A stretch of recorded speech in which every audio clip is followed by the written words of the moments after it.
Gaze reading where the greats drop by. Trendy authors tell us all the who, what, and why. Anyone can listen, cause we're spoiler free. Gaze reading, from Pulitzer stars to book club picks, where the curious minds can get their fix. So you say you're not gay, well that's okay. There's something for everyone. Gaze reading. Hello and welcome to Gaze Reading. I'm your host, Jason Blitman. Welcome back to those who have been here before and those who are new.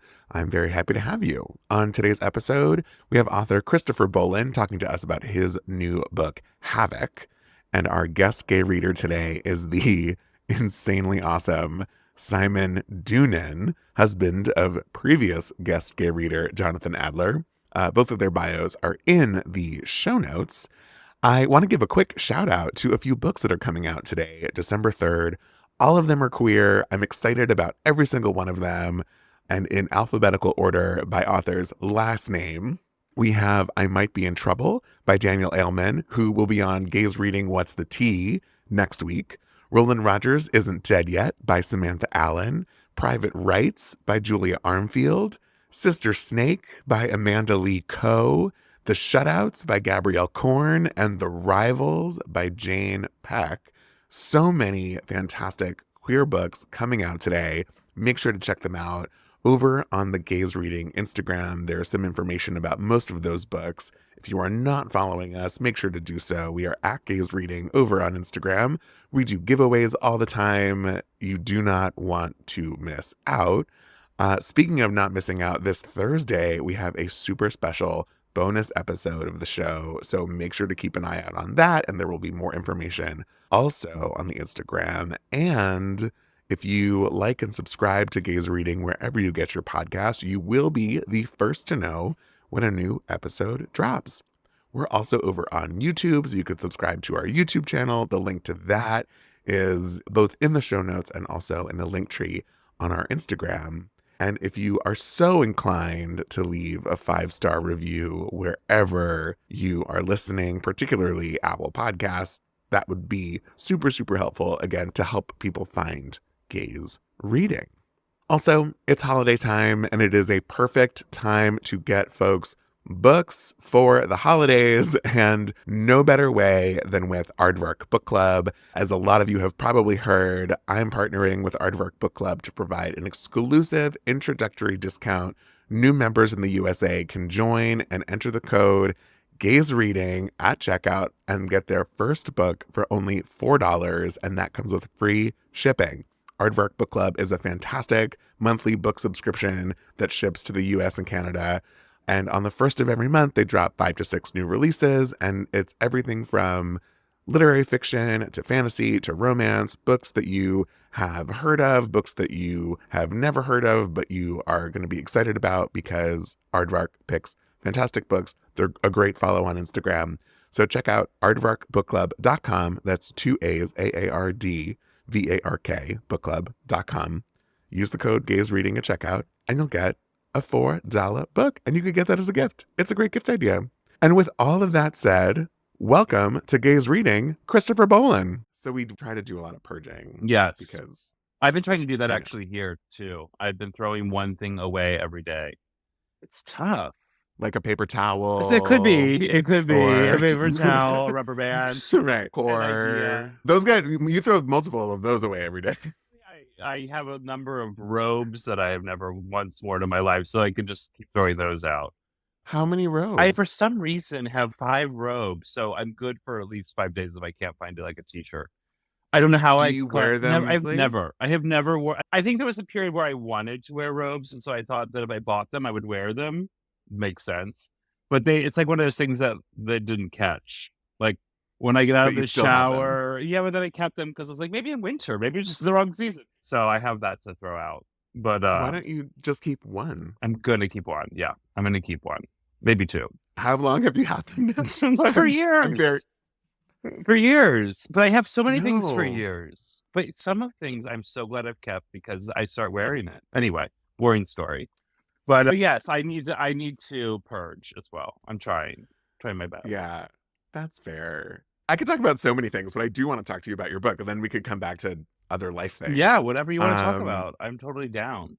I'm sure you haven't yet, but now is a good time for you to workshop your elevator pitch for the book. Oh my gosh. Yes. Yes. Should I try? Yeah, give it a go. I'm here for you. This book was supposed to be a short story in my mind. So in a way, it was a much more condensed story I had, and it just blossomed and bloomed. So it really was supposed to be an old woman who is staying at a hotel in Luxor, Egypt, and tries to kill a little boy who tries to kill her. And so it's just two ends of life, the very old and the very young trying to kill each other. And so that was really just like the genesis and the overall idea of the book. Even the two people in a room that you never hear from or like you don't listen to, an old person and a young person. And they are, for better or for worse, more alike than they exactly would like to think. As maybe most opponents are, or like most enemies in a way, have a lot in common. Too smart for their own good. Yes. Out of context of the book, what does havoc mean to you? The word itself, the etymology, has to do with home wrecking and entering and ripping homes apart. So in a way, as we find out, Maggie does that with her meddling ways. It's like of an old woman, destroys people's lives under her own delusion that she's helping them. And maybe she is. I don't know. There's some mysteries to what she does, even for me. But Havoc is also just like a state of chaos. I've been to Egypt a few times, and I'm always so fascinated by the celebration of the gods of Havoc or gods of chaos. The Greeks had them, the Egyptians had them. And so the word just kept coming up in my mind. It actually was a title that came later, but it felt so right because the word and the idea of just like total havoc, chaos, insanity just kept reemerging all the time in the books. And havoc, it's a really weird word. You know why it's such a weird word? It's that people pronounce it differently. I keep hearing my mom, for example, pronounces it. Oh God, I wish I could mimic. I can't do it, but it's so weird how she says it. And I think I've never heard it any other way. I say havoc. Havoc. I think she says havoc. Is that a thing? She's wrong. I think Where's she is from? wrong. Well, we're both from the same place. We're both from Ohio, but havoc. I don't know. But yeah, we need to do like I've literally never heard havoc. Yeah, I wish there was someone else. Maybe she's right. No, there's no way she's right. But it sounds preposterous. But anyway, yeah. What do you think of the word? I'm curious what you think of the word. It's funny because this episode is coming out in December. All the way back in September, I was in conversation with Ruman Alam for his new book called Entitlement. I was talking to him about how I so rarely hear the word entitlement without a sense of in front of me. Yes. And havoc, I feel like I so rarely hear the word havoc without reek. That's right. That's right. It's so funny you're saying that because there's another word that I just caught in the final my manuscript. You go through one last time, and I caught that I had spelled the word amok wrong. A-M-O-K, but I'd spelled it wrong. But that also is another word where you never really have amok without running before it. If it's hocus pocus, they just say amok multiple times in a row. Oh, yeah, okay. Maybe they can even say havoc. But you know, there must be a name for those kinds of words that are like always linked to something. Yeah. You so rarely hear it by itself. Yes. What was his answer to entitlement? Did he have a good response to that word? Yes. It was this morning, and I can't say I don't remember. This is my third conversation of the day. Oh, okay. No, sorry. I don't know. I was just curious. No, that's okay. Yeah, it was something good. You could listen to it. And I will actually listen to it. And I have that book actually right here. Oh my gosh, look. I have that book right here. I've got so much reading to do. I went this summer. I was on an endless vacation. I was supposed to be writing, but I ended up on this weird biography kick. And so I didn't end up reading any fiction, which is so unlike me. And now I have a list up to here to read. Was there a biography in particular that you appreciated? was about Lincoln Kirstein and the whole like era of New York and dance in the 1930s. And it was amazing. It was really, I wish I could tell you the title, but I can't find it right now. But actually I read a few of them and they were incredible. But it really put a huge dent in my fiction reading, which is pretty much, I'm always reading a fiction book at all times. Yeah. As was a former New Yorker, the subway, I'm not carrying a book, something severely wrong with me. Though it's funny, I was not really a big reader when I was living in New York. Oh, really? And which is so bizarre that I now host a book podcast. No, I was a big podcast listener. Ah, so that's how you got started. I'm so envious of your podcast abilities. Why? Because you have to have confidence in your voice, and I have zilch confidence in the way I sound. I hate the sound of my own voice. I've had people tell me that they like my voice. I like but it. I can't listen to my own. Thank you. I used to sell merchandise at the Lion King on Broadway. Oh. And every once in a while, I would literally have a customer there to say something about my voice. And I was like, that's weird, but thank you. And now I guess I'm putting it to good use. Could you sing? I could carry a tune in a bucket in high school, but no, I wouldn't call myself a singer. Yeah, I can't sing. It's part of a huge, and talk about family. Yeah, no one in my family is musically inclined. It's very sad. Oh, but sorry. Havoc, I know. So it's been it's a long struggle. So Havoc is Maggie, yeah, our protagonist. You said something about meddling, and I feel like she's like the opposite of a matchmaker. Yes, totally. Right. When I think you're talking about singing, and it really made me think about Hello Dolly. I don't know how you're not a singer, but I don't know what kind of gay you are. I don't know if you like theater. I don't know if you're a reader. Right. I like some theater. I said Hello Dolly, and nothing about you changed. I'm up and down on musicals.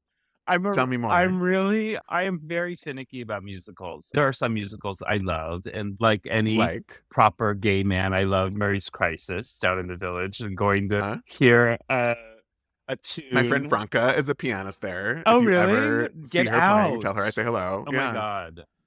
When next time you come to New York, we have to go. I won't sing, mind you. But we'll just be there and smile. Yes, you can sing. I'm doing everyone a favor by not singing, by the way. Okay. But I love, for example, Company, Jesus Christ Superstar. Those are two very, very different. Very different. I'm all over the map. But I'm not a fan of a lot of musicals. They drive me nuts. I'm not a snob. I'm just a particular. I don't know how to describe it. Sure. What's something that you Company and Jesus Christ Superstar? Amazing. Jesus Christ Superstar, adore. Another one or two that you love, and then maybe something that really those are just so different. I love Company, and I really don't like Jesus Christ Superstar. What are you talking about? How can you not love Jesus Christ Superstar? Besides maybe like the Christianity of it. The songs are great. I find them hard to understand. Literally, I can't really understand the words. There's a lot of screaming. Mary Magdalene, I love. Judas finally gets a good shake in it, which I'm always a fan of him. Finally! Yeah, I'm always a fan of him. Judas having his moment. Yes. I always feel like he's always getting a bad deal. I'm always looking for the way he's portrayed in Last Supper paintings. And he has some wonderful tunes. I don't know why that appealed to me when I was little. But what don't you like? What's something you haven't? I'm just now very curious. Oh God. I can't say I don't like Hello Dolly. And now I feel like I'm betraying musicals. Name some and I'll tell you. You're fine. Name 3 musicals and you're going to kill me. I didn't like The Lion King. Oh, no. Why would I kill you? Because I just sold merchandise there. I didn't. I know, but it's quite boring. I don't have any good answer as to why I didn't like it. Actually, maybe I do. I was like 23 when I went to see it, and my parents came to visit me. I was in college in New York, and my parents came to visit me, and all I wanted to do was like wrap it up with dinner so I could go out with my friends. And I had to sit to The Lion King, so that was probably why I didn't like it. Fair. If I were in other circumstances, perhaps. But maybe if we're sitting next to a Frenchman and who was very yes, handsome, then you well, would have yeah, appreciated it more. sure, and can sit through anything with that. But I bring up Hello Dolly oh yeah, in because relation to your book. oh, okay, Because Hello Dolly, she's a matchmaker and she oh, meddles mm, in order for people to fall in love. And I was like, oh, this is like literally the right, opposite, the anti where Hello she's Dolly, meddling to where she sees these glimmers of unhappiness that she wants to help push over the line. right. But perhaps leads to a lot of misunderstandings. The book is a great example of maybe nothing is quite what it seems. Mhm. I love as someone who loves hotels and is fascinated by the way that people allow themselves, if you stay for more than a night at a hotel, you get to know the way people interact. You watch these families, you see their vulnerabilities, and it's so easy to manipulate them, if they're staying for a few days. Not that I've done that, but so it was just like it's such a joy to play with those situations where someone can really, especially someone in the guise of a sweet old woman, can Yeah. really take advantage. And it's funny you say guys because it's similar to nothing is what it seems, right? She's not even putting on an act necessarily. She's just no one is paying attention to her in a way beyond right. she's looks like a sweet old woman. So Right. therefore that's what she is. Yeah, exactly. Because she's overlooked as a person, because you don't really Right. care about the old woman sitting by Mhm. herself. And it was, I think the real trick of the novel for me was because it's all in first person. It's all from Maggie's point of view. And I think you could actually write a novel that's all from Otto's point of view. And Maggie would just Mhm. seem like this insane old woman that you want to destroy at a hotel. And you could totally relate to Otto being like, who is this crazy old woman? Kill her. But it was, I knew I had to get the reader to be on Maggie's side right away, even though she was doing like terrible things. She's a Mhm. terrible manipulator. She's destroying people's relationships. She's sabotaging lives. Mhm. And yet I wanted to make her charming and someone that you are rooting for despite this. And so it was a Uh-huh. very fine line to walk where you had to make her engaging and funny and humorous and clever, and yet see her do all of these things and still give her a pass on it, or enjoy the psychological warfare that she was engaging in. It was all in Yes. the voice. Sure. What you just said, the psychological warfare, it comes up I think she says something about unraveling a life doesn't take as much work as you'd think. Right. Has that idea ever crossed your mind? Well, Have you looked at the situation and thought, if I just pull this tiny thread, I know that could unravel? I think that there's sometimes when I would never, believe it or not, like I reserve all of my maliciousness for my characters. I'm actually a sweet old man. But That's why I'm not asking if you did it yourself, but if you had the urge and the urge was and you took the urge and put it into a character. I think that you do when you have a group of close friends, or you have friendships and secrets that, say you have a Mhm. friendship with a couple and a secret, like one of them cheated or something and the other doesn't know. You know that like there is something that you have. I mean, you would Right. never You like have use you ammunition. would Yeah. never use it. My God, you would never use it. But I think that there's an idea that like, gosh, there is something in this relationship that could be destroyed instantly, and how terrifying that Mhm. is. And that it's out there, but one person doesn't know yet. Not that you would even pull the string, but that the string is there to be pulled. Sure. And those are always so interesting. That's always so interesting. That's what's interesting about, not really what's interesting about relationships. The interesting part is actually the love. But there are all these fault lines with people, and they can be exploited by terrible parties. I can't say that I've ever destroyed a relationship. Maybe in my young days, I caroused around in my 20s and probably wreaked havoc if I can. Like, thank you. I already used it 3 more times. You're out. And no, but yeah, but Y- I- it was fun to think of ways for Maggie, various ways that a character like Maggie could exploit strangers' weaknesses. I mean, she's not in their home, so there's a right. level of openness, but there's also a level of closure with people in a hotel. especially, I mean, during the pandemic, they're staying for a lot longer. Yeah. You talking about wreaking havoc in your 20s made me think about the only time I remember maybe doing something somewhat similar. No I way. was at the Ninth Avenue Saloon, Oh, yeah.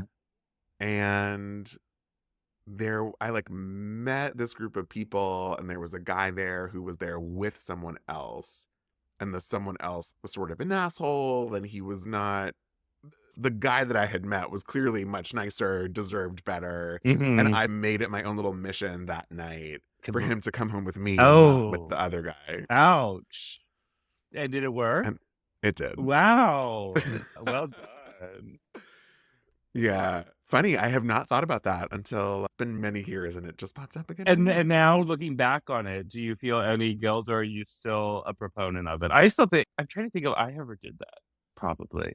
Similar to Maggie probably felt like the person deserved better and therefore would be better off. And I think I might feel that way too. I do think that Maggie, in her delusion, does think that she's doing the person a favor. That's the thing about Maggie, is I do think that she is sort of a good person. I think she's a conflicted person. So I don't think of her as just sort of this grand evil or antagonist or monster.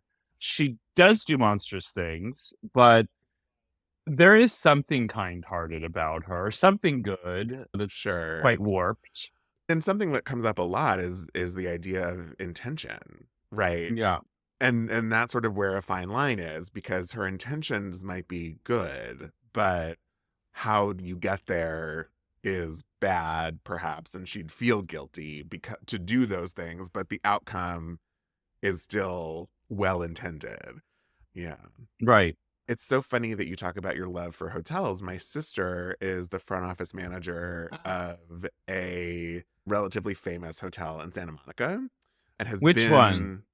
I don't mind telling you. I won't put it in the episode, but I'll tell you. I think it's 80 rooms or something, so it's very intimate. She knows all the guests. So this is a book that she would love. Oh my God, you send it to her. No, I will. I love that idea of a job. I'm so intrigued by hotels. I think, like, I'm always still, even in my late 40s, and I'm still thinking, what do I really want to be when I grow up? And like, sometimes I think, like, a cinematographer, an oceanographer. Then, like, sometimes I think I would love to have a hotel. That's always big on my list. Not long ago, there was a motel for sale in Palm Springs that my husband and I looked into buying. What stopped you? It was overpriced, and it wasn't the right thing. However, our excitement over it in concept, we were like, oh, good to know that was something that we were really excited the possibility of. I think it would be fun. Yeah. You could you'll be a part-time manager. I think the food would be hard. The food aspect would be hard for me, but everything else would be more natural. What do you mean? Like having to do like a dining room and the kitchen and that whole aspect, I would probably not be as good at. But I think managing the hotel and the decor and the rooms and the service and everything else, I would love to do. Wait, why wouldn't you be good at the food part? That feels like beyond my I feel like that's a skill set. That's normal, though, I think. I think I'd have to outsource that to someone who could get that together. Look, I'm just being honest with you about my skill set. I appreciate that. And now we're recording. It's documented. So just in case, moving forward, I don't want people to think that I would hire me as the general manager with restaurant skills, because I actually did wait tables back in the day, but I still don't know if I can handle the rest. Now I'm very curious, like today, if suddenly writing didn't exist anymore, what would you want to do? I would love to. I always thought that I would be a great cinematographer. And I think about this all the time. Who doesn't love films? So saying I love films is like saying I love food. But I don't know. I'm not a huge film person. Really? I don't dislike movies, but I'm not like a film person. That's more interesting than saying I love films and saying I don't love films. But I think it's really interesting to me that it wasn't presented to me as a viable career when I was young. I loved films when I was a child, but never did it ever occur to me to be a director. No one ever suggested that as a realistic option. Whereas writer, I knew from second grade that I wanted to be a writer. It was that or private investigator. And I knew even then I was so practical that was probably not as interesting as it sounded. So I always wanted to be a writer, but I wish that I had taken film classes, and I think that would have been a great path to take. But do you feel like you've missed the window? No, yes. I don't feel like I've missed anything because there are great people doing it, and I don't know if I'm needed. But I do. I think it would have been fun. I think it would have been fun to be a That's cinematographer. fair. So there's that. You should make like little trailers for your books, and you could be the cinematographer of those. It's true. I'm just so bad now. I feel like I'm so behind on the technical aspect of things, as you can tell by my not knowing the difference between Safari and Chrome. But I've done just fine. But there's also a little mention in Havoc where Ben, who is an Egyptologist, for lack of a better term, he makes a comment about how he wishes he weren't an Egyptologist because everyone's so obsessed with the field, and that he wishes he were doing 16th century Prussian enamels because of the disinterest of it.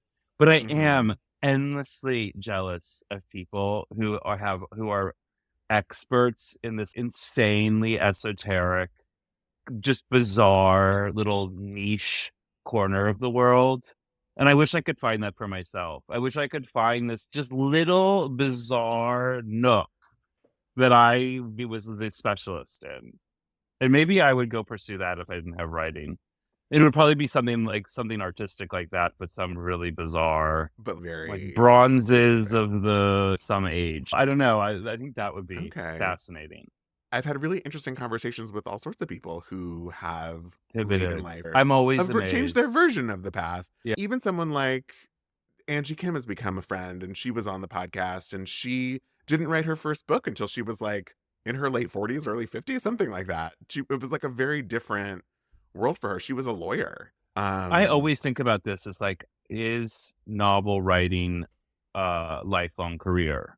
And I go back and forth on this, and I don't have a solid answer, but I actually think to presume that it is, and that every single person should continue writing novels until they die is bad for writing, actually. Because not everyone has endless numbers of books in them. And there's this idea that one has to keep producing forever. So I'm always impressed by these people who like write 5 books and they're good. They don't have to be brilliant, but they're good. And then they just stop and do something else. I find that so brave, as opposed to just like endlessly writing another book, even though maybe they don't even like it that much. Maybe it was like, so I don't know. I mean, you look at someone like Harper Lee, who only wrote To Kill a Mockingbird, or at least who only published To Kill a Mockingbird. And I think the idea was like, that's what she wanted to put out in the world, period, the end. And that's something I find scary, but also very admirable. I was just talking to Abraham Verghese about The Covenant of Water, and it's this like epic novel. And he said something along the lines of not being sure if he has another book in him, but because that is his tendency is to write, that he imagines that something will come out of him, but he doesn't want to give himself the pressure of needing to continue to write if that's not what's happening. I always give myself the pressure. And then actually, this is my 6th book. Is this my 6th book? I was just going to ask. This is my 6th book. And I was like, maybe I won't write another book right away. So then I went away for the summer and didn't really write much because I had this book in mind for a male prostitute in Paris, which is the next book I want to write. And you know what? I got back last week and I instantly sat down and I turned out 2 chapters and I'm totally back into it. And of course I'm writing this book. And of course I want to keep writing. It's weird. That's like, because you Googled male prostitute in Paris and that inspired you. Hey, I look for inspiration wherever I can find it. Yes. But it's true. You have to find the inspiration, and then it keeps it exciting. It's actually been really fun to think about this. Not the male prostitute just because it's a prostitute, but just the story about it is exciting. But I was writing an article on Newport in Rhode Island. I had no business writing about Newport because I don't know anything about it. It was like the old historic homes, like the Breakers and all of that. Anyway, I went there and I went to a hotel and they're like, you need to meet Basil, the psychic, and have your cards read. And I was like, I really don't have time for that because I'm not someone who really likes getting my cards read or any of that stuff. And they're like, not meet Basil. Like she's like a national treasure. You have to. So I did. And she was amazing, by the way. And I really loved it. But she said something to me. She read my cards and she said, you will write 9 books. You'll start your 10th and something will happen and you won't finish it. And so I have really embraced this idea that I'm going to write 9 books and that'll be the end. So this is the 6th. I'm writing the 7th. I really only have 2 more to go. And then I'm not even touching the 10th because I'm afraid I'll die as soon as I start. Oh my God. I really enjoyed it. I didn't think I would. And are you a believer? You're probably like me. You don't not believe, but you don't. A skeptical believer? Yeah. Something like, yeah. I'm game, right? I'm willing to. No, I'm gay. I'm gay and game. I'm gay, so I have to believe. I'm like open-minded and I feel like it's one of those things where you like take what you want from it. Right. Like sometimes I'm really into the fact that I'm a Sagittarius, but sometimes I don't really care. You know what I mean? It's when I feel like it. It's not like I read my horoscope every day. I know I'm looking forward to it. At some point in the book, because I do want to talk more about your book, part of I think why Maggie meddles is because she could see relationships in quicksand. Yeah. What are signs of relationship quicksand to you? It's so funny. I went to Egypt and did a trip down the Nile. This is where I got the idea for this book, because I was at this amazing hotel, which I based the hotel on. It's called the Winter Palace. It's a very famous hotel in Luxor, and I'm sure I'll never be allowed to stay there again. But I changed it a lot, so it's obviously not the same hotel. They do have those birds in the back, though. And someone does ring a bell every night. Right. You go watch the sunset. Exactly. And there's a murder. But I have little boys die there. No, but I was with my boyfriend of 11 years. And then it was the April of COVID, after COVID. And it was like the first flight we could get out. We had just gotten our shots. It was like right away. We were so stir crazy. But anyway, we broke up like literally a week after we got back we had been together for 10 years. So I knew nothing about like signs of, actually I do. I think that maybe was like somehow subconsciously part of the themes of the book. Like so much of life gets encapsulated in these things. So I think just like settling is in this sort of unhappy way. I don't think it's anything so dramatic. Is just like this sort of tedious look on your face when you look at your partner that shows that this is like that you're stuck. There's nothing worse. I almost think fighting is better than just like the silent stuckness of a relationship. I don't need to pry, nor do I need to put anything on the episode. No, but you did say you were with someone for 10 plus years. And I'm like, I'm with my husband for 10 and a half years. I know. And I'm just like, you probably bracing myself. No, you two probably had much better communication skills. We are quite good at communicating. We were not good at communicating. We were terrible. And we were not happy. I wasn't happy and he wasn't happy. And we couldn't, we had stayed too long at the fair. It was neither of us could. It was one of those accelerators that COVID created. Like we realized it was awful, but I'm so happy it happened. Because now I'm dating the French. I have the French boyfriend. Yes. So which we love. And I can't wait to read that book. Yeah. No. Exactly. But he's not a male prostitute. That's not that I'm aware. No. of. I'm talking about book 9. You'll end on some fantastic love story. Oh, that's a good idea. But 10 years is a long time. Kudos to that, because it's strange though. It's funny I'm 48 and starting a new relationship at, I guess I was 47 when I started this new one. It's weird. Like you get to a certain point in life, as I was right before this breakup. I'd been with the last guy for 10 years. It's almost, I'm too old to start over. Like I can't start over. Like I'm middle-aged now. This is it.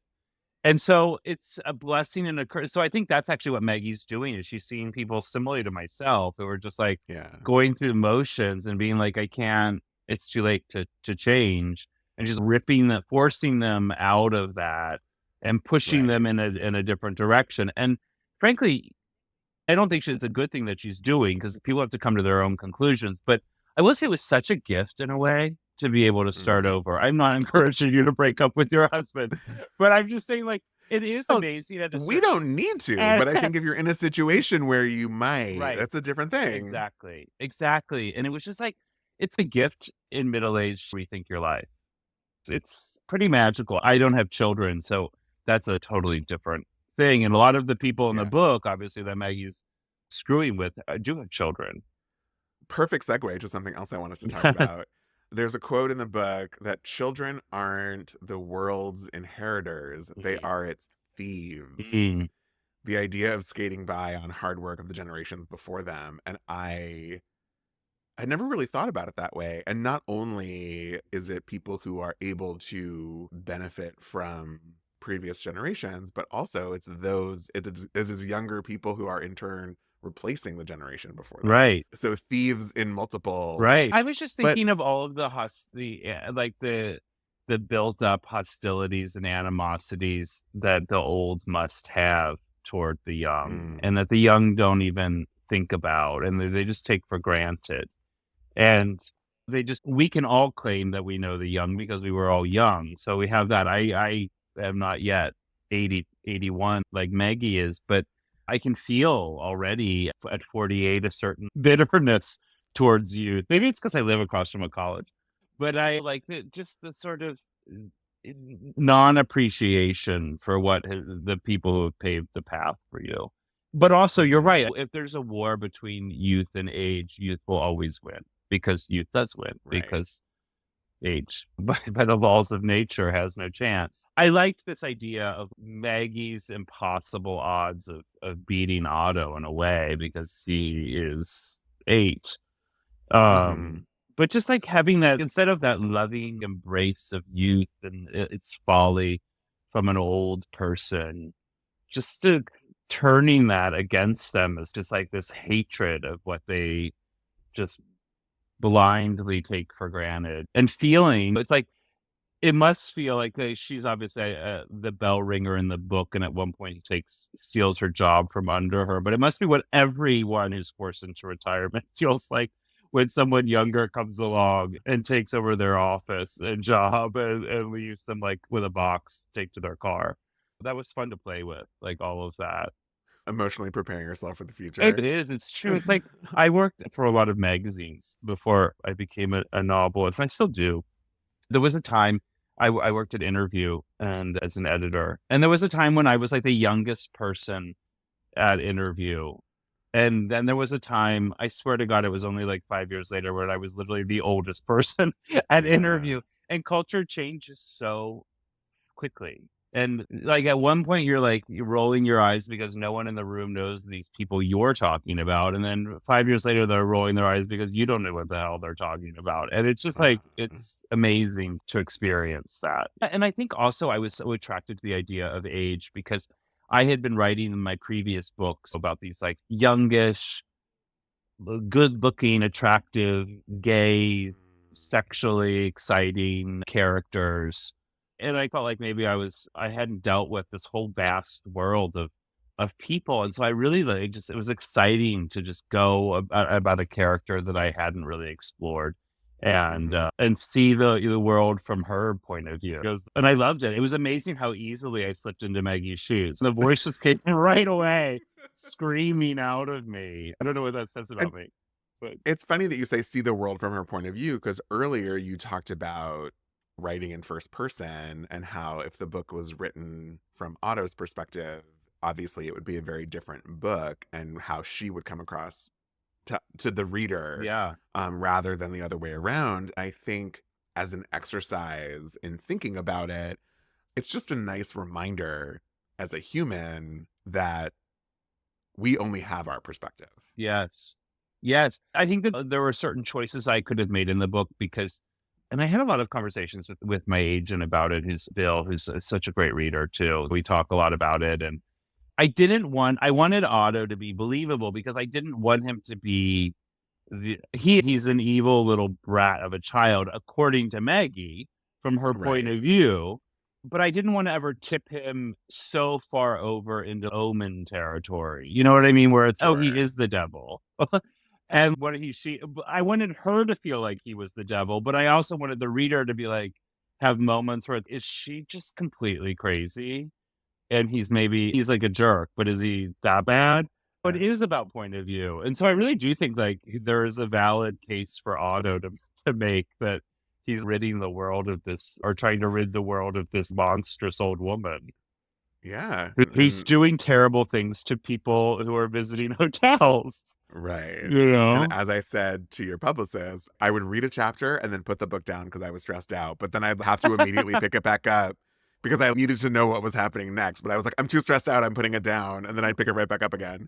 Also, the cover, I'm obsessed. Oh, I'm so glad you like also, it. I match. I know, you do. My God, I have to borrow that shirt.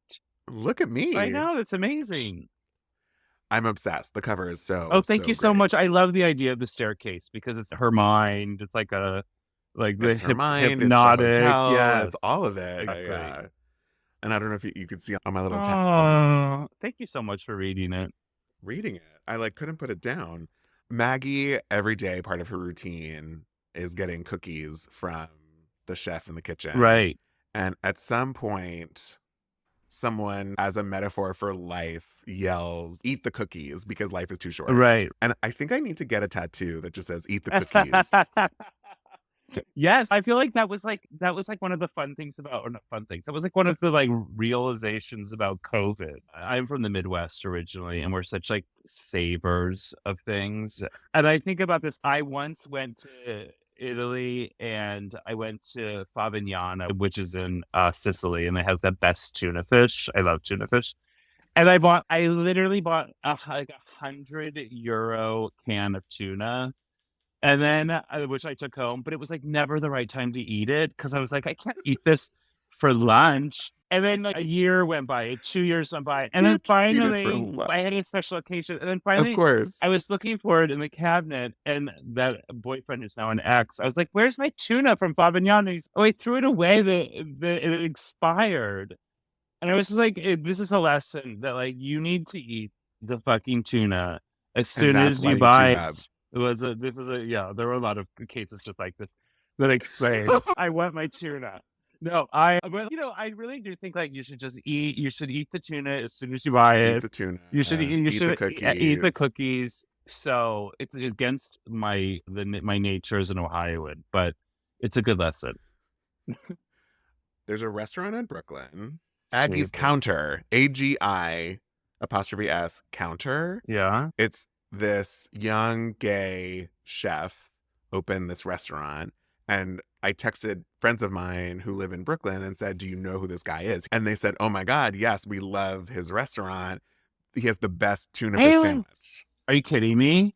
I'll send it to you. Sandwiches. I'll send you the name. Aggie's Corner? Sure. I'm so excited. Counter. Aggie's Counter. AGI. I had this idea, speaking of jobs, I wanted to open tuna fish and egg salad place where it's 4 or 5 different tuna fishes and 2 different egg salads. And then there'll be a special chicken salad every. You're such an Upper West Sider. I know. It's crazy. That would thrive on the Upper West Side. This is why I'm an old woman at heart, an 81-year-old woman who's a metal, because I love egg salad and tuna salad. So do I. It's so good. Maybe that's like a thing. It is a thing. As gay men, are we also like 80-year-old women? I think so. I think that there's a little, maybe it's like a Golden Girls situation going on, right? And a bit of Zabars mixed in. And a bit of Zabars. Although I don't think their tuna salad is that good, to be honest.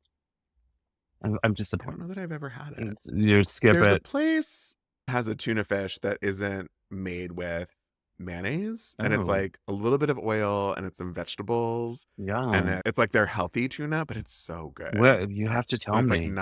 I know, I'll need to remember where it was. My God. What are you waiting for? I need to know. Now I'm really hungry. I love tuna fish. I love tuna salad so much. What's your go-to? There used to be a sushi restaurant that had the best. Sounds crazy, but a tuna salad sushi, but it was like the Japanese mayonnaise. It's so delicious, and they made it with Japanese mayonnaise, so it was like a little sweet, but it was so good. And then they closed, which broke my heart. The worst tuna salad is like that market that is all over New York. It's like Maria's tuna. She's the one who they like have a cookbook by Maria. Cinderella? No, it's like a I'm more all over New York supermarket chain, but it's like Maria's like the mother who like it's like Maria's tuna fish salad. Don't. It's disgusting. I don't know Maria, but I'm sure I'll get a letter for that. But maybe the next act is tuna right? What if I write a tuna book and then that's the 10th one and then I die? Choking. But also, wait, she didn't say that you were going to die. No, she just said something would happen. She said me, and because I asked her and I said, does that mean I'm going to die? Just no, not necessarily. Maybe you'll start writing for film or something else will come along. It's not necessarily death. As your tarot card will, if you get a death card, they'll try to play into something positive. Yeah. I'm not a hypochondriac, but I'm definitely an overthinker. And if the death card gets played, I'm going to be like, that's when you're like, I don't believe it. Send me to the CAT scan right now. That's when you're like, I don't believe it. It has to be positive or else. I don't know. Something so specific in the negative, I feel like I might.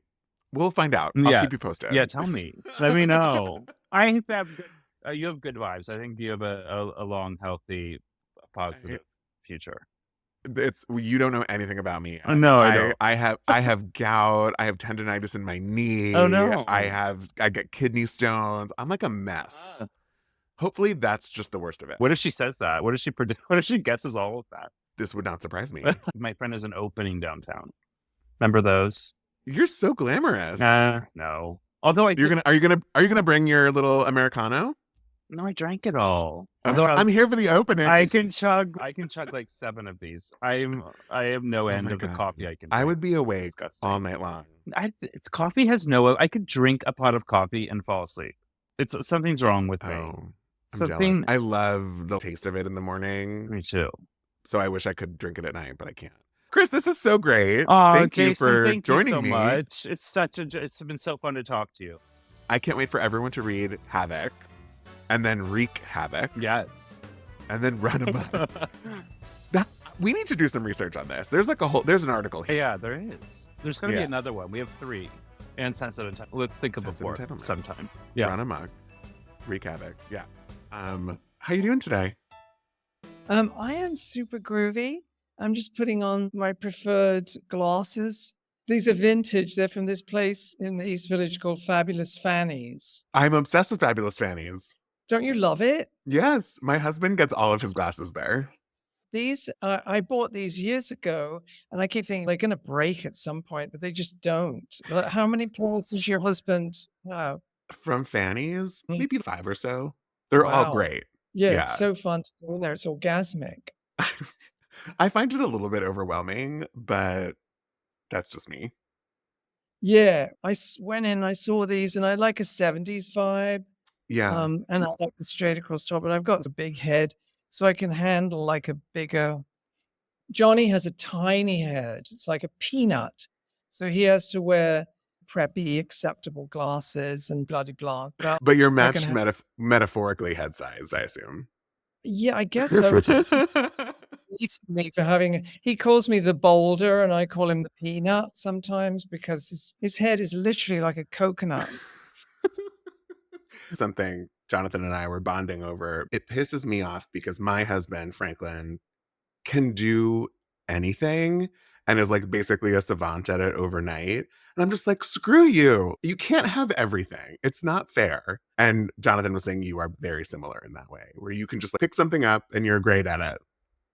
In a narrow band, I'm completely useless at anything technological, but other things I can pick up. Oh, I know what I'm good at. Because at years of being a window dresser, I'm wildly practical. You have to have your little toolbox. I can do anything. And I'm not intimidated by things like, hanging a chandelier from the ceiling. I can figure it out. Just stuff like that. Because I lived in the three-dimensional world for so many decades. For sure. I worked in nonprofit theater for so long. I'm very good at making something out of nothing. You have $2 and a shoebox, we could put on a show. I got you. So I feel I love that. I'm very that way, weirdly, because Barney's struggled financially at various points during the years I worked there. And then at Maxfield before that, I had a very limited budget. So I'm good at making something out of nothing. And I think things are usually better that way. I think When so the too. budget's too big, people just fuck it all up, Yeah. Because if you have the money, then you're going to spend it. And if you don't have it, then you're going to be creative. Yeah. Yeah. Paper mache is always better than fiberglass. You know what I mean? Unless it needs to last a very long time, then it could be a different thing. Though you probably have a trick of making paper mache last forever. No, I don't think it's so ephemeral what I did. We used to just take things and stuff them in the trash, take one window out because it was all ephemeral. And so there was no sense of preservation. This is a great segue into talking about books in general. Because do you think that's what led you to writing? Because the work sort of disappeared and then the books got to live on. Not really. I think there was more. In the 90s, a lot of people were saying to me, you should do a book of your windows. Mm-hmm. But then a publisher, a really great publisher, Callaway, they've done amazing coffee. They were the first people to do really splendid coffee table books in the 70s, 80s. And he approached me and I thought, great. So I got all my pictures together and he said, now write an introduction because it was just going to be a picture book. Sure. And I wrote this introduction. He said, you're a hilarious, great writer. You need to we'll make the whole thing text driven. You have to write a lot more. And over the next year or two, I would get up at 5 o'clock in the morning, write for 2 hours, and then go do my job at Barneys. So for something in me thought, oh my God, I should really throw everything into this. And then when that book came out, it did quite well. And the editor of the New York Observer called me up and said, we want you to write a style column for us. Mm-hmm. So I did that for 10 years. And I wrote for 5 of those years, I was writing a column every week. Something in me was like, throw yourself into this because not many people get to have a second career. It'll slip through your fingers if you don't grab it. And I think I did. Like now I look back and I think, wow, 10 books, hundreds of newspaper columns, Slate. I did Slate columns for 5 years. If I counted correctly, the one that you just had come out is your 12th book. Yeah, I'm not good at counting. But I think it is. It might be. I'm going to pat you on the back since 12 books, that is nothing. That's no slouch. But they're not War and Peace. My books are fun, pop cultural, and I'm happy. I'm very happy with them that way. Yeah. They're fun to write. I have friends who more serious writers, and they literally go through hell, whereas I'm going, typing and having a good time. So I've always loved writing. I never thought, how do I motivate myself to do this? I've always thought, God, I'm the luckiest window dresser in the whole world to have concocted this second career. So I need to throw myself into it. Yeah. I realize I've not actually introduced you to our listeners. If you have not pieced it together by now, our fantastic, delightful guest gay reader today, you will know him from his windows at Barneys, from his hilarious columns, from being the most delightfully effervescent judge on Making It, Simon Doonan. Yay! That's your official introduction. Now back to regularly scheduled programming. Okay, so that's how you got into writing. Have you always been a reader? Yes, but I was a patchy reader. In my 20s, I was much too busy getting done up, going to glam rock things and festivals. I was very into pop culture and going out to the Blitz in London. And I was very social and groovy and happening. And then I moved to LA and I was just doing windows and having fun. And I was in part of that new romantic movement in LA. I'm in that Kim Carnes video Betty Davis eyes, dancing around in some new romantic You outfit. are? Yeah, because I was just incredibly trendy. When punk I was couldn't help happening, it. I was so trendy. They wanted me everywhere. exactly. Glam rock, Bowie. I was way into that.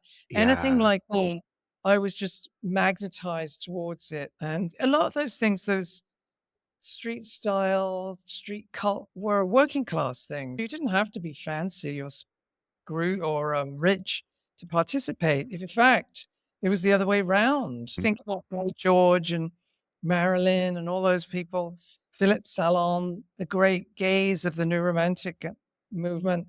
They were just working class people. And glam rock was like that too. You didn't have, if anything, very fancy people weren't even aware it was going on. So I felt every door was open. As a gay growing up in the 1950s, 60s, I just thought the key is to get where things are happening. Yeah. And that's on you. You just have to get on the Trailways bus and get your ass there, and you'll find kindred spirits. And I always had an optimism about that and never failed me. I moved to LA when I was 25. I had a great time. It was until the AIDS epidemic hit. It was pretty Sure. incredible. And then, I moved to New York in the mid 80s when fashion, art, graffiti, everything was colliding. And it was a great time to be there, notwithstanding the AIDS epidemic, which was the backdrop for all the Yeah. greatness that was going on. So you were living this fabulous, glamorous life. And then when you said you were a bit of a patchwork reader. So you Oh, were, yeah. when you were glamorous, you were probably reading headlines and you were standing in a corner reading the room. But when did you start picking up books? Yes. I actually, at school, I was a very diligent reader. I read everything. Yeah. And I was actually the only kid in my school to get an A in English A level. They were smart kids there. I was very way into it. Yeah. And then I went to college, but I got back into it. I would say I read sporadically, like if something caught my fancy, I'd read some piece of trash. I read the not trash, something like The Naked Civil Servant came out. Of course, I read that. Just standard gay fare. But it was only as I got older, and then when I met Jonathan, who's an absolutely insane reader. And then once I he still does pass his books on to me, says to me, read this. And then when I started writing books and doing my column, research became a huge part of my life. Even this camp book that I just did, the Camp 100, it's 100 essays, and every one had to be researched, which obviously I'm not a credentialed academic, so I don't have to be agonized about it. You got an A in high school English, so Mhm. you're very qualified. Well, yes. But I love a lot of my reading now is about research for various projects, and things lead to other things. Like researching my camp book, I realized I didn't know anything about Lord Byron, right? The poet. So I just saw a new biography had come out. So I just read it. I just finished it. God, what a freak. So this book I just read, What's like a fun fact about him? Byron, A Life in Letters by Andrew Salva. And fun fact about Byron, okay, totally trisexual, pansexual, multisexual, had a club foot, was bulimic, was completely self-obsessed and dandified, had an affair with his sister. He basically invented vampires. He traveled a lot, and he found out that in the Eastern Europe, there was this whole mythology around vampires, but they were always rustic or agrarian characters. And he basically invented the idea of the suave, debonair vampire. He was with Mary Shelley for a whole summer when she conceived Frankenstein. It goes on. He had these insane affairs, Lady Caroline Lamb. He's just really the most unhinged person I've read about. And keep in mind, before that, I just read Pete Burns' autobiography, Freak Unique. Oh my So I'm God. very high-low in case you're thinking, oh, this pretentious freak, banging on about Byron. I'm very high-low. So I went from Pete Burns to Byron. Well, what's funny is you talk about Lord Byron and being like fancy, but we're sitting here also talking about vampires. So it's not, there is some, it's camp. So tell me more Oh about my Camp God. 100. Well, the Camp 100, I'd actually been pitching a book on camp to various publishers since the Met Gala had their camp. I thought I should do a book about this.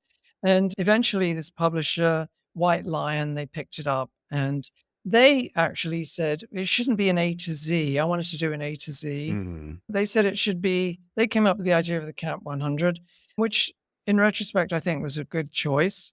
And so I just had to think of 100 camp people. But in that process of thinking of it, like if you and I decided now we were going to do that, it would take forever because everybody disagrees with everybody. So Mhm.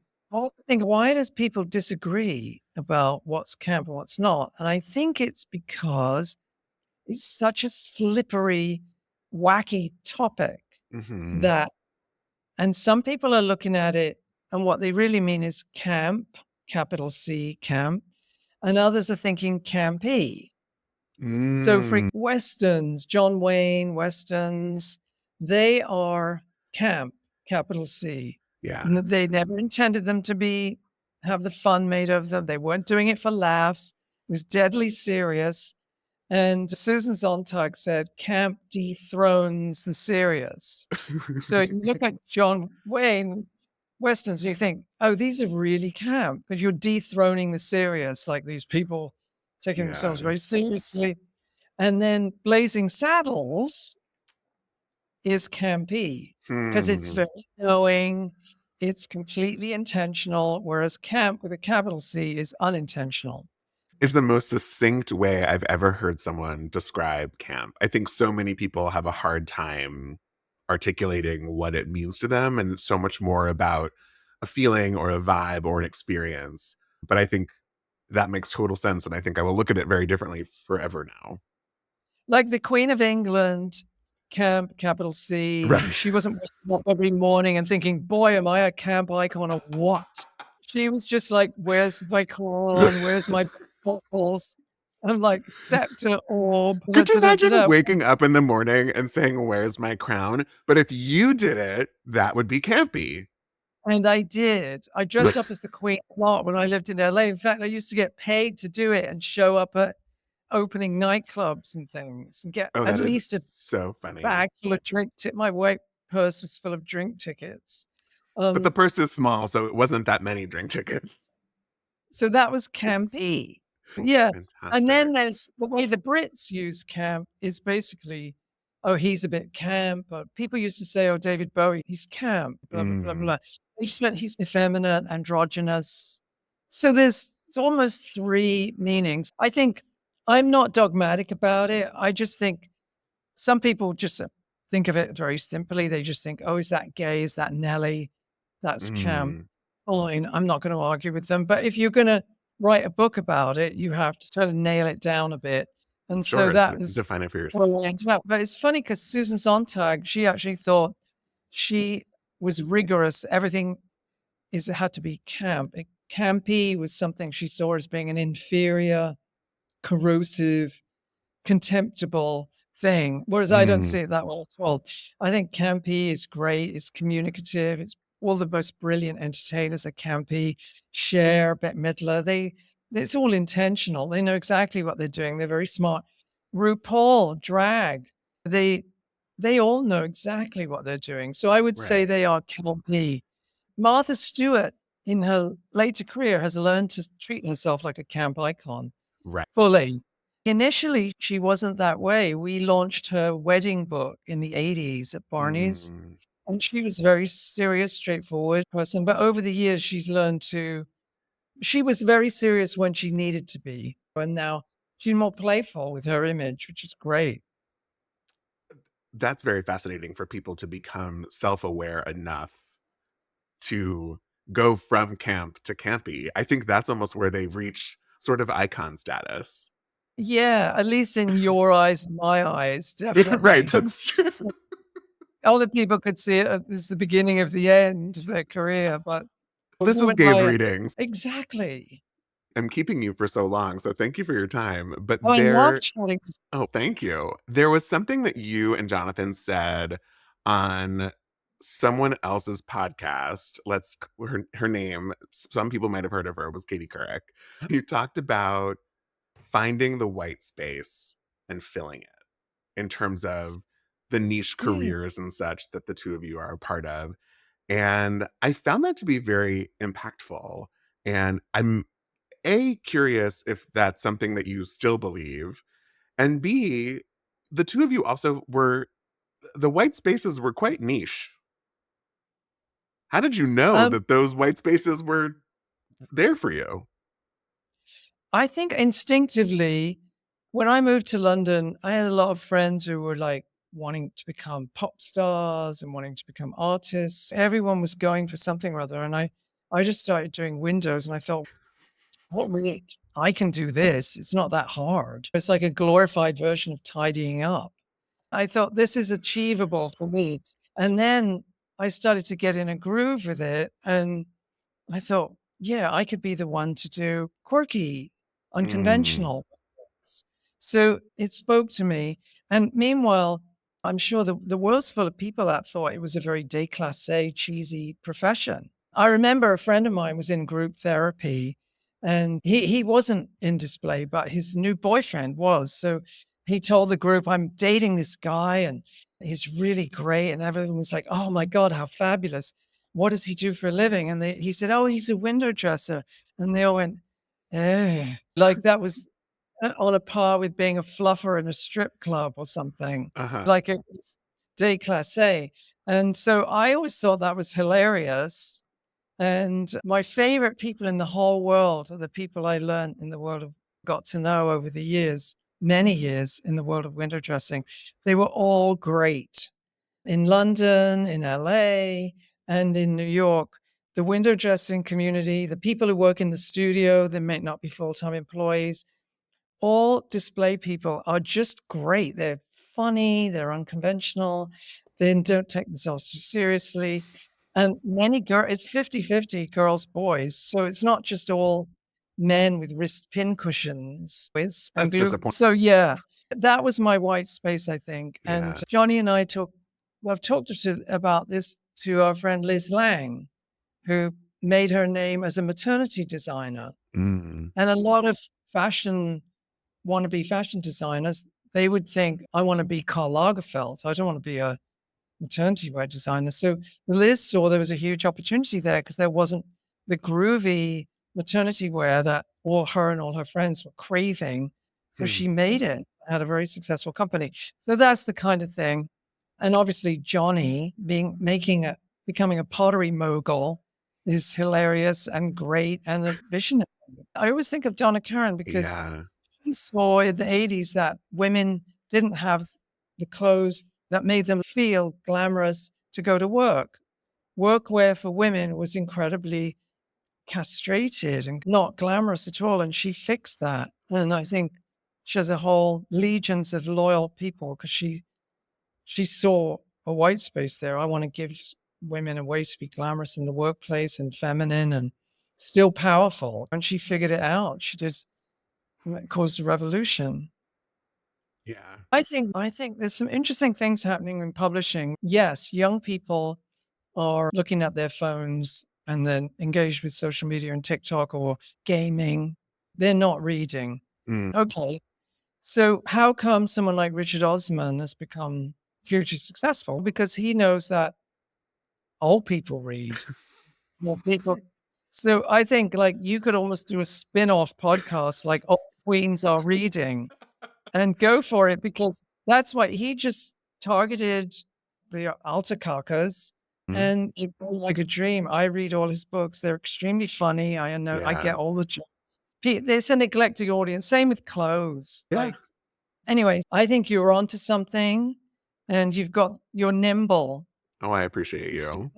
I'm obsessed with your fabulous Fanny's glasses.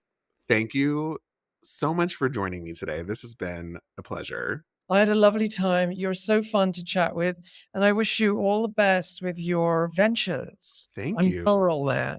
I appreciate that. You are also very fun to chat with. Simon, fantastic guest gay reader. Everyone go buy Simon Doonan's books. He has 12 of them, even though he didn't even realize that his newest book, The Camp 100, is his 12th.